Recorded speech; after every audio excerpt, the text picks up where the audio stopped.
Você que está ao alcance da minha voz nesse momento, eu te desejo um ótimo dia. Você que nos acompanha ou pelo YouTube, pelo canal IBR Fortaleza ou demais redes sociais, te envio um grande abraço. Quero te agradecer por todos os retornos recebidos. Hoje eu quero ler o da irmã Maria de Fátima Abreu Silva, que ela mandou o seguinte: Deus é especialista em transformar mal em bênçãos. Às vezes vivemos situações tão difíceis, complicadas, parece não ter saída. Deus entra com providência e transforma tudo, tristeza em alegria, doença em saúde, através da sua cura milagrosa. Deus é maravilhoso. Eu quero dizer que esse retorno da irmã Maria de Fátima tem tudo a ver com o relato de hoje. Nós vamos pensar hoje sobre José. Seu relato está em Gênesis a partir do capítulo 39 e vamos encontrar José até o final de Gênesis, no capítulo 50, mas queremos falar especialmente do que lhe aconteceu com seus irmãos e como José teve que trabalhar o perdão ao reencontrar os seus irmãos 13 anos depois do acontecido. Relato, hoje nós vamos escolher o capítulo 45 de Gênesis. Tem vários relatos, mas esse é um desfecho, quando eles vão se perdoar, se abraçar, chorar. E eu vou ler então Gênesis capítulo 45, a partir do versículo 1 até o versículo 8, que diz assim: A essa altura, José já não podia mais conter-se diante de todos os que ali estavam e gritou: Façam sair a todos. Assim ninguém mais estava presente quando José se revelou a seus irmãos. E ele se pôs a chorar tão alto que os egípcios o ouviram, e a notícia chegou ao palácio do faraó. Então disse José a seus irmãos: Eu sou José. Meu pai ainda está vivo? Mas os seus irmãos ficaram tão pasmados diante dele que não conseguiam responder-lhe. Cheguem mais perto, disse José a seus irmãos. Quando eles se aproximaram, disse-lhes: Eu sou José, seu irmão, aquele que vocês venderam ao Egito. Agora, não se aflijam nem se recriminem por terem me vendido para cá, pois foi para salvar vidas que Deus me enviou adiante de vocês. Já houve 2 anos de fome na terra, e nos próximos 5 anos não haverá cultivo nem colheita. Mas Deus me enviou à frente de vocês para lhes preservar um remanescente nesta terra, para salvar-lhes a vida com grande livramento. Assim, não foram vocês que me mandaram para cá, mas sim o próprio Deus.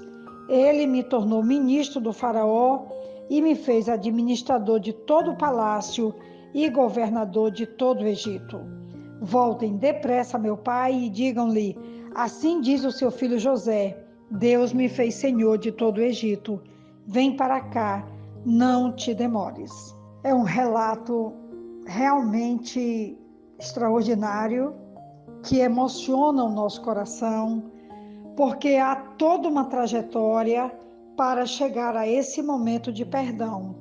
Eu queria falar inicialmente para que a gente possa entender também que nós precisamos de um tempo, de um processo. Seja lá qual for o tempo ou o processo que você precise, não desista de perdoar. Se não conseguir de imediato, vai para as etapas até que o perdão chegue e encha a sua vida da liberdade dos filhos de Deus e do desejo de viver essa liberdade com a ajuda do Espírito Santo. Eu quero chamar a atenção aqui para esse momento que José se dá a conhecer aos seus irmãos, versículo 2, quando nós vamos perceber aqui que José chama os irmãos para se revelar e também para mostrar realmente que é ele que está ali. A partir do versículo 2, ele levantou a voz em choro, de maneira que os egípcios ouviam, e também a casa de Faraó, e disse a seus irmãos: Eu sou José. É um momento muito importante, porque a cura de José é demonstrada de modo profundo, tirando a sua máscara ou as suas máscaras, como diz aqui o versículo 2, quando ele pôde chorar e quando também ele pôde se revelar no versículo 3, se revelando, se mostrando e ali podendo finalmente poder falar com os irmãos sobre o ocorrido há tantos anos atrás e que agora José precisa finalmente resolver essa situação para ter paz. Em vez de acusar, ele então mostra que Deus teve um propósito. José aqui já tinha entendido que tinha vindo adiante dos irmãos, porque Deus tinha um propósito, que era preservar esse povo, preservar a família de José, e também porque Deus tinha um futuro para os remanescentes israelitas. Onde antes apenas enxergava dor, agora José enxerga Deus agindo em meio à dor. Sua história é transformada.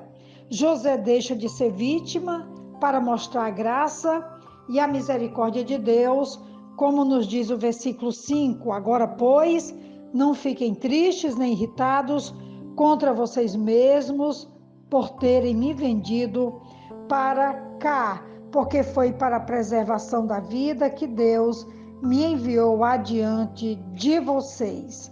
Então, aqui já tem uma compreensão profunda, madura, de que toda a tragédia que tinha havido, os conflitos familiares, os próprios irmãos venderem ele como escravo para o Egito e tudo que ele havia passado, tinha um propósito, porque Deus tinha permitido tudo aquilo, porque Deus tinha um projeto lá adiante, que era salvar toda a família de Jacó. Nós sabemos que Jacó é um dos patriarcas e que essa família foi preservada para o povo que Deus separou ali com Abraão, e agora Deus está revelando a José que tinha um propósito em que tudo aquilo acontecesse, porque chegaria esse momento e alguém teria que estar lá adiante para ter condições especiais para receber essa família e os seus familiares. É maravilhoso isso, porque muitas vezes nós olhamos para trás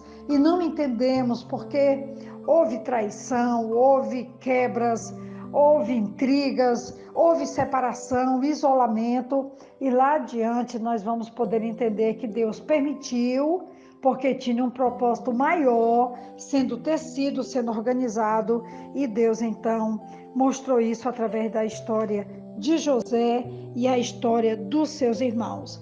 Eu quero ainda já caminhar aqui para a conclusão, porque quando os irmãos voltam para casa e o pai fica sabendo que José está vivo, e ele então tem essa grata alegria. Versículo 27, mas quando lhe relataram tudo que José lhes dissera, e vendo Jacó, seu pai, as carruagens que José enviara para buscá-lo, seu espírito reviveu. E Israel disse: basta, meu filho José está vivo, irei vê-lo antes que eu morra. É assim que é fechado esse ciclo do perdão, de que não só José agora está aliviado, porque conseguiu perdoar os irmãos porque receberam o perdão dele, e o pai porque reviveu, sabendo que o filho está vivo, e é isso que o perdão traz. O perdão traz vida, traz esperança e novos dias. Nós não vamos abrir mão jamais desse recurso espiritual maravilhoso que Deus tem nos presenteado com ele. Que Deus nos abençoe e assim prossigamos nessas reflexões e colocando o perdão em prática. Aqui quem vos fala é a pastora Betinha, da Igreja Batista Esperança, e essa foi a reflexão de hoje. Que Deus nos abençoe. Amém.